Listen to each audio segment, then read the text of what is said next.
don't fall in love with who they are. You fall in love with who they could become if they actually communicated, committed, became more ambitious, emotionally available somehow. I'm talking to you. Subscribe. Okay, because you need these wisdom nuggets. Trust me. Potential, it feels intoxicating because it leaves room for fantasy. Point blank. Reality, that's concrete. That is what it is. But potential, it's more cinematic.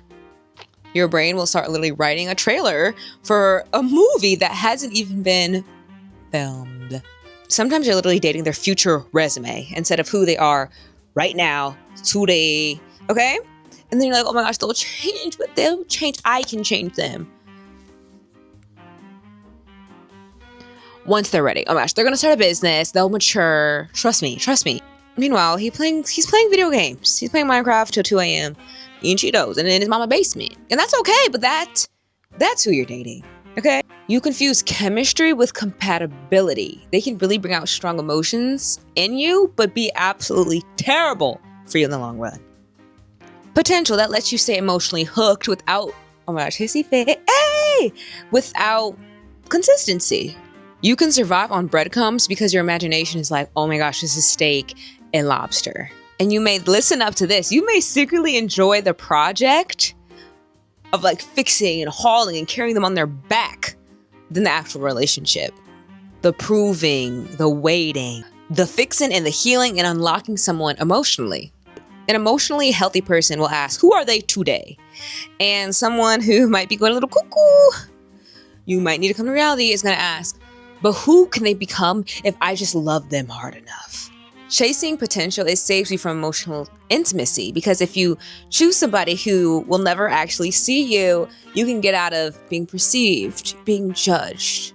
You become addicted to the almost consistency, the almost commitment, almost love, quite frankly.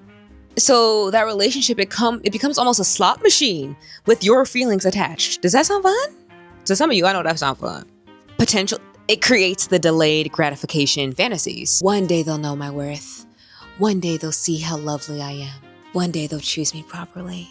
You start dating a future version that may never, ever arrive. Some people are who they are.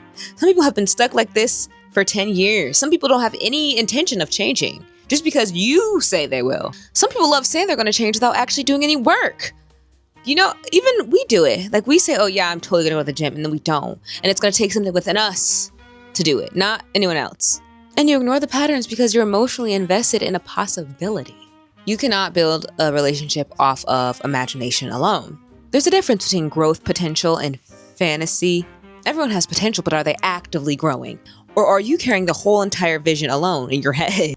We often get stuck in listening to the words, listening to what they say. Potential speaks in promises, but reality speaks in repetition. Like, this is how they're consistently showing up. This is who they have become. And this is something that you can actually trust and believe. You can admire someone's potential without making it your responsibility. Sometimes you're mourning the future you thought you had and not the person that you actually have. And that's that on that. Subscribe! Mwah, mwah. Here are videos that I know you'll love, so make sure you watch them. Hello!